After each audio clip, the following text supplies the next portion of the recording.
ये जो है ना, ये दामनिको है। हम दामनिको पहुंच गए और इधर जो ये मंकी वगैरह है,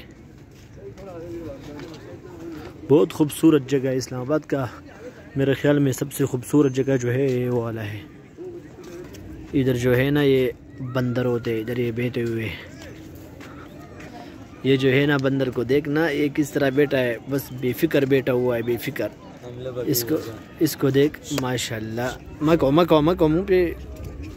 खूबसूरत बिल्ली भी होती है, इसको देख कितना खूबसूरत बिल्ली है, माशाल्लाह माशाल्लाह। दो है ना, कितने खूबसूरत बिल्ली है।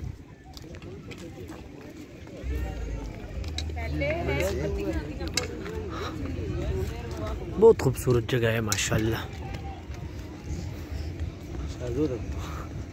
दे तो गोरा मको लास होता मनीषा लास के दियो तो वो नहीं हो ना नो धर्मंड रमानी के